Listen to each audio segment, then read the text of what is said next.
नमस्कार मित्रांनो, मी Amit Kadam Konkani body builder या यूट्यूब चॅनलमध्ये तुमचं मनापासून स्वागत करतो। आज आहे 1 सप्टेंबर आणि आपल्या सर्व मुलांनी आज स्पर्धा आयोजित करण्यात आलेली आहे।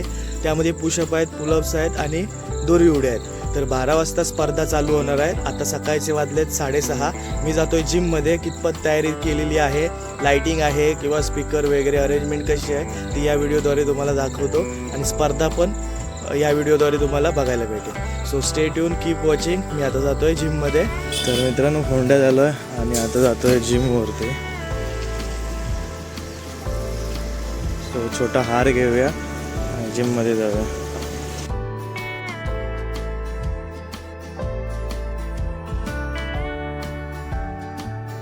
फुग्यांची तयारी झाली आहे आणि आता आम्ही साऊंड सिस्टीम जॉईन करतोय।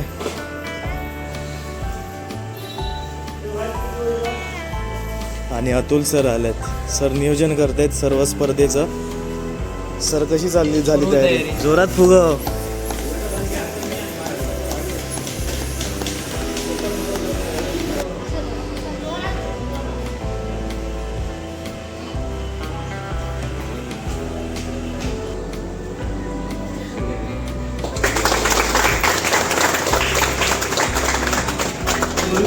जो इव्हेंटमध्ये आहे ते 1 मिनिटामध्ये जास्तीत जास्त स्किप रोप घ्या, म्हणजे उड्या मारायच्या 1 मिनिटात जास्तीत जास्त। 1 मिनिट स्टॉप वॉच लावला जाईल। स्टार्ट झाल्यानंतर तुम्ही रोप घेऊन स्किप चालू करायचे आहे आणि त्यानंतर काउंट होतील। त्यामध्ये 1 मिनिटामध्ये एक चान्स तुम्हाला भेटणार आहे। जर तुम्ही मध्ये अडकलात तर तुम्हाला एक चान्स माफ आहे आणि दुसऱ्यांदा अडकलात तर तुम्ही आउट आहे, स्पर्धेतून आउट असणार आहे। ओके, यानंतर तिसरा असा आपला नियम आहे, पंचांचा निर्णय अंतिम राहील। याबद्दल कोणाला डाऊट नसणार आहे की बाबा आमचे काउंट हे आहे, असं कोणाचाही काय ऐकून घेतलं जाणार नाही। आणि या संदर्भात हे जे नियम आहे आपण 2-3 सांगितले, या संदर्भात कोणाला कन्फ्युजन असेल तर तुम्ही आत्ताच 5 मिनिट वेळ देतोय, त्यामध्ये तुमची काही शंका असतील तर विचारून घेऊ शकता। 1 मिनिट तुम्हाला सगळ्यांना डेमो दाखवलं जाईल। हे लक्ष द्या। आता पंचांनी स्टार्ट बोलल्यावरती दोरी उड्या स्टार्ट करायचे। ठीक आहे, स्टार्ट।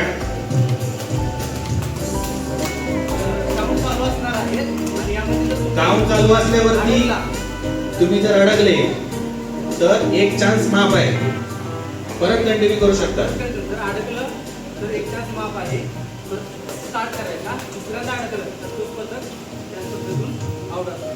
ओके,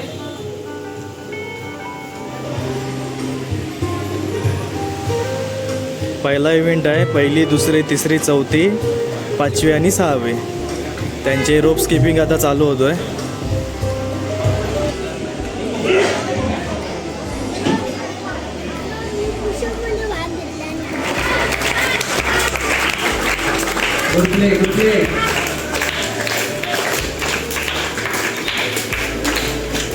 तुझं कधी नंबर लागतो लो?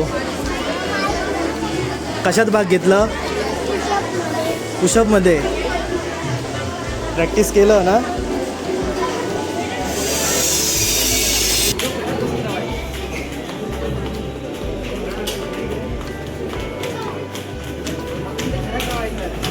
कमान चेअर करा, खेळाडूंना चेअर करा।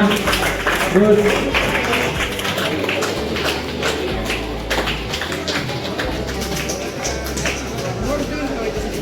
कमान good.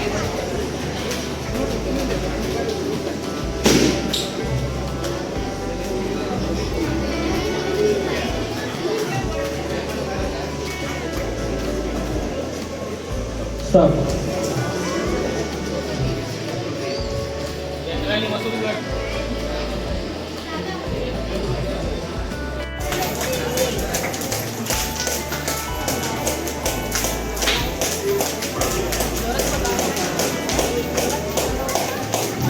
Come on, good.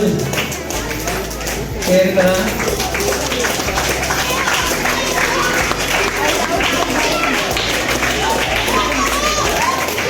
Come on, good. 70 seconds. Come on, good. 70 seconds. खूप छान.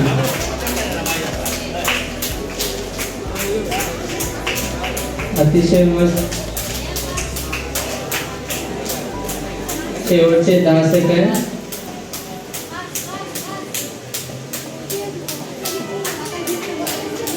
Five, 4, 3, 2, 1 stop. सगळ्यांनी लक्ष द्या इकडे.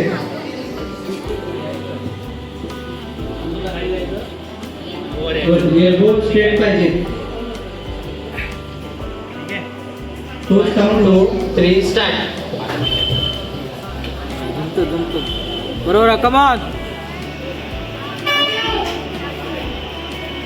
खूप छान जोर मारतायत, डिप्स मारतायत. चेअर करा, खेळाडूंना चेअर करा. एवढ्या लहान वयामध्ये खूप छान दोन्ही पाय जमिनीवरती ठेवायचे.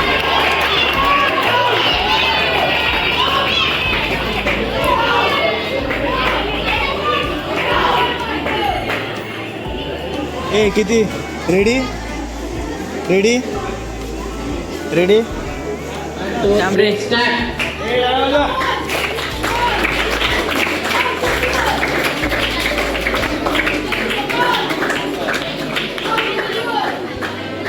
भगवान खूप छान.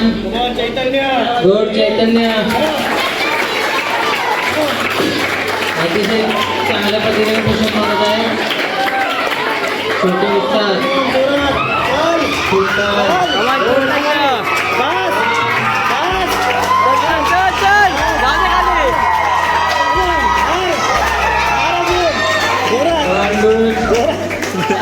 शेवटचे 20 सेकंड बाकी आहेत. कमान.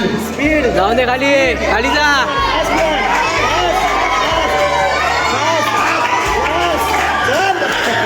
शेवटचे 10 सेकंड. ए त्याच्यात आहे. 2,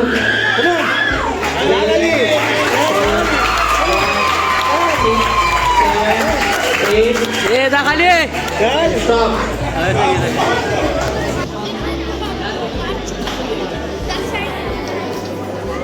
आला.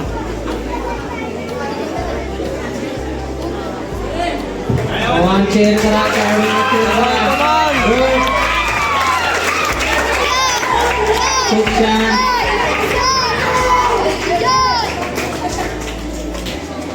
कमान. 25 सेकंड झाले. फक्त 25 सेकंड.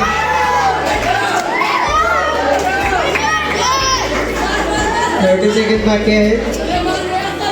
कमान. गुड. तो सूर्यनमस्कार मारला. कमान. शेवटचे 15 सेकंड. कमान. 10, 9, 8, 7.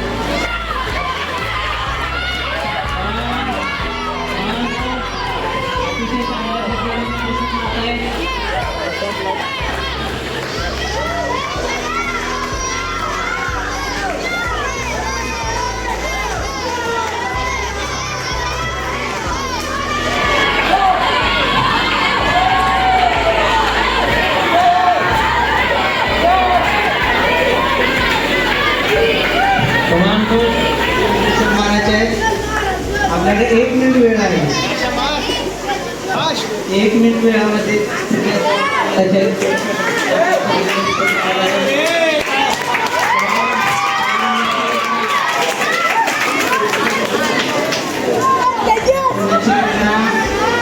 कशी चालली आहे स्पर्धा? स्पर्धा एकदम मस्त चालू आहे. सर्व काही सुरळीत चालू आहे. अशीच स्पर्धा चालत राहू दे. आणि कधी आलाच मुंबईवरून? मुंबईवरून आलो मी. काल आलो रात्री. ठीक आहे. काय म्हणतोस? स्वयंसेवक करत आहेत. भगवान गुड. 10 सेकंड. 9, 8, 7, 6, 5, 4, 3, 2, 1 स्टॉप. 9च्या. आणि आता जाणार कशाने एसटी? 2 रिक्षा. पबजी काय खेळतं मग? Free Fire. Amit sir.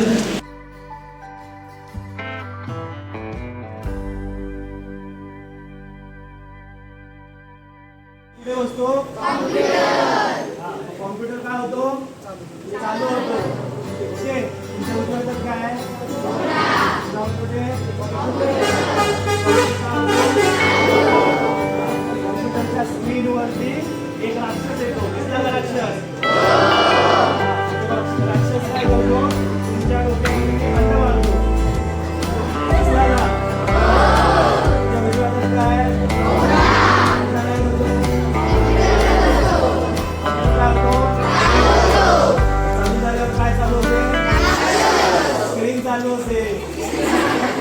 Okay, मग स्क्रीनवरती काय येतो? राक्षस काय करतो? कुठे मारतो? ओके, सोन्याची नाणी घेऊन तुम्ही श्रीमंत होता.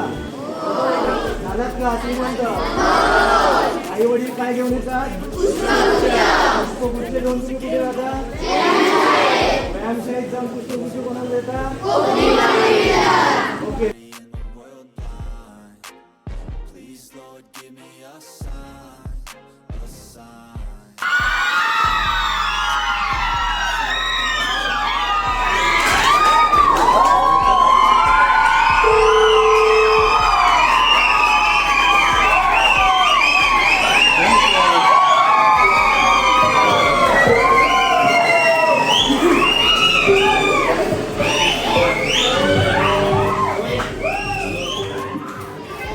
तर जिममध्ये संदेश सर आलेले आहेत आपल्या इव्हेंटला.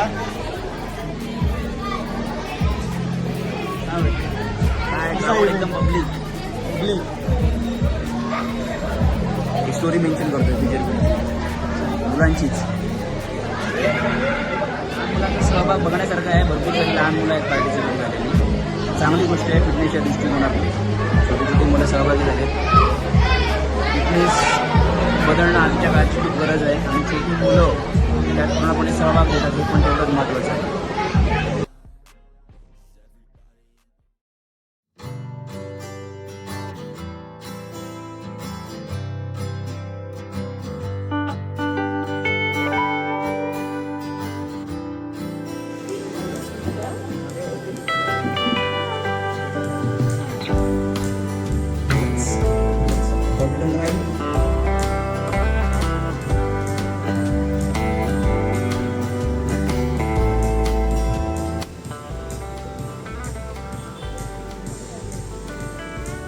Relax. Horizontal right.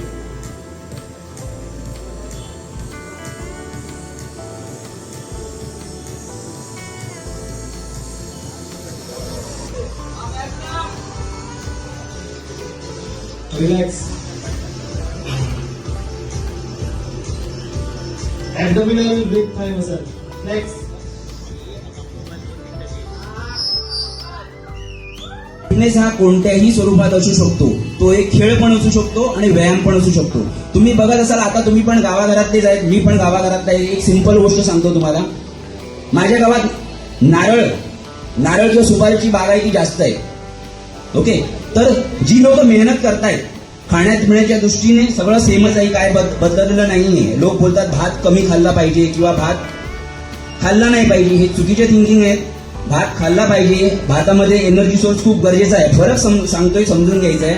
ओके, तर ही लोक गावाघरातली आजारी नाही पडत, जास्त आजारी नाही पडत किंवा आजारी पडले तरी त्यांची रिकव्हरी बाकीच्या लोकांपेक्षा फास्ट असते. त्याचं कारण काय आहे? सकाळी लवकर उठणं.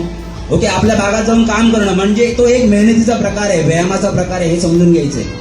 ओके, पण आता कसं झालंय, जनरेशन खूप फास्ट बदलत चाललंय. खाण्याचे दृष्टिकोन खूप बदलत चाललंय. मी 4.5 वर्ष कुडाळमध्ये होतो, तिथला एक अनुभव सांगतो तुम्हाला. 4.5 वर्षामध्ये मी 25 ते 30 ह्या वय कॅटेगरीतली डायबिटीज बीपीची मुलं बघितली आहेत, ज्यांचे आई वडील त्यांना घेऊन येत आहेत जिम लावण्यासाठी. कारण काय, डॉक्टरने रिकमेंड केलं की आता व्यायामाशिवाय पर्याय नाहीये. म्हणजे मुलांकडे एवढे दिवस त्यांना लक्ष द्यायला पण वेळ नव्हता. कारण काय, आई वडील कुठेतरी कामाला जातात चांगल्या ठिकाणी किंवा प्रोफेशनली बिझनेसमॅन आहे, घरात जेवण बनत नाहीये, मुलगा सकाळी उठलाय की बाहेर काहीतरी जाऊन खातोय. प्रॉब्लेम काय आहे ते समजून घ्या. खाणं पिणं आणि व्यायाम आता हे काळाची गरज आहे. तुमच्या खाण्यापिण्याकडे तुम्हाला लक्ष दिलं पाहिजे. गावाघरात जे भेटतं ते सगळं पौष्टिकच आहे. मी बांद्रे शहरापासून जवळपास 12 किलोमीटर लांब राहतो. माझं घर पण गावातच आहे. मी रोज 40 किलोमीटर अपडाऊन करतो. गावातनं जातो. माझं जे पण खाण्याचं आहे माझ्या घरातच बनतंय. बॉडी ही शहरात राहिल्याने बनणार हे तुमच्या डोक्यातनं पहिली कुठली पण गोष्ट काढून टाका. किंवा फिटनेस हा फक्त शहरात बनणार हा काढून टाका. आता ही अमितची जिम आहे, सेम जिम मला बेसिकला बांधायला भेटली आहे. म्हणजे मी माझ्या वयाच्या 16व्या वर्षी व्यायाम चालू केला. म्हणजे जिम ही मला 16व्या वर्षी भेटली. आणि 16व्या वर्षात आल्यानंतर मला 6 महिने बांदेकर सर म्हणून होते. 6 महिने जे तुम्ही आता ऍक्टिव्हिटी केलेत, मला 6 महिने वेटला हात लावायला पण दिला नाही. माझी हाईट खूप कमी होती. 11वीत आल्यानंतर. मग त्यांनी मला तेच की तुम्ही जे आता बेसिक केलं, रस्सी उड्या मार, पुलअप्स मार, पुशअप्स मार, 6 महिने मला काही करायला दिलं नाही, एवढंच करायचं. पण ह्या एक्सरसाइजने पण माझी स्ट्रेंथ वाढली होती आणि आज मी ह्या लेवलला आहे, तर त्याच्यात पण त्यांचा पण तेवढाच हातभार आहे. तर मुलांनी हे समजून घ्यायचं आहे की फिटनेसची गरज आता काय आहे आणि त्या दृष्टीने तुम्ही ते स्वतःमध्ये आत्मसात करणं पण तेवढंच गरजेचं आहे. जर 27, 25 ते 28 या वय वर्षात जर तुम्हाला हेल्थ इश्यू असतील तर तो आजच्या काळाचा खूप प्रॉब्लेमॅटिक विषय आहे, हे समजून घेणं गरजेचं आहे. आणि हे तुमचं एक्झॅक्टली वय आहे. मुलांनी कुठली पण ऍक्टिव्हिटी असू दे, तुम्हाला कुठला तरी खेळ आवडतोय किंवा काय ग्राउंड लेवलचा खेळ आवडतोय, तर त्याच्यात तुम्ही नक्की सहभागी व्हा, कारण का तो पण एक फिटनेसचाच विषय आहे. आपण जसा इतर गोष्टींसाठी आपल्या आई वडिलांकडे फोर्स करतो की मला हे पाहिजे, मला ते पाहिजे, तसंच व्यायामासाठी जिम मध्ये मला वाटतं इथे मोठीशी आम्ही जिम मध्ये फी नाहीये. किती आहे म्हणली फी? मुलांसाठी 300 रुपये फी आहे. बघा, 300 रुपये फी आहे. 300 रुपये काही मोठीशी गोष्ट नाही. तुम्ही 300 रुपये महिन्याला देऊन तुमचा फिटनेस जगू शकता. रोजचा 1 तास काढायचा आहे. दैनंदिन रुटीन मध्ये 1 तास तुम्ही आरामात व्यायामाला देऊ शकता, स्वतःला जपू शकता. कारण का फिटनेस आता हा युग हे असंच आहे, सगळं पुढे बदलत जाणार आहे. तुम्हाला स्वतःकडे लक्ष देणं तेवढं गरजेचं आहे. कोणी तुम्हाला सांगायला येणार नाहीये. फिटनेस आपल्याला कळला पाहिजे. कारण होतंय कसं, आता मुलं शिक्षण चांगलं घेत आहेत, पैसा पण भरपूर कमवत आहेत, पण तुमचा फिटनेस कुठेतरी एका दृष्टीने लांब होत चाललेला आहे. तुमच्याकडे पैसा येणार, तुम्ही धंदा खोलणार, पण जेव्हा तुम्हाला त्या पैशाची व्हॅल्यू कधी कळणार आहे किंवा तुमच्या हेल्थची व्हॅल्यू कधी कळणार आहे, डॉक्टर तुम्हाला रिकमेंड करतील, बाबा तुला आता हा आजार झालाय, आता तुला स्वतःचा फिटनेस जपणं खूप गरजेचं आहे. म्हणजे ऐन 35-40 या वयात, म्हणजे तेव्हा तुम्ही आयुष्य खरं उपभोगत असता, तेव्हा तुम्हाला आजार होणार. मग त्या कमावलेल्या पैशाचा तरी काय उपयोग आहे? 40व्या वर्षात जर तुम्हाला कुठली गोड गोष्ट तुम्ही खाऊ शकत नाही, काय कमवून त्या पैशाचा उपयोग? मग ह्या गोष्टीचा विचार तुम्ही आता करायचा आहे. हेच तुमचं ऍक्च्युली वय आहे, काय चांगलं काय नाही. जशा चांगल्या किंवा वाईट गोष्टी आपण शाळेमध्ये शिकतो, तशीच ही गोष्ट आहे की फिटनेसची आता तुम्ही आपल्या आयुष्यामध्ये लावून घ्यायची आहे, ज्याने बेनिफिट तुमचं आयुष्यभर तुम्हाला भेटणार आहे. एवढं सांगून मी माझे 2 शब्द संपवतो. धन्यवाद.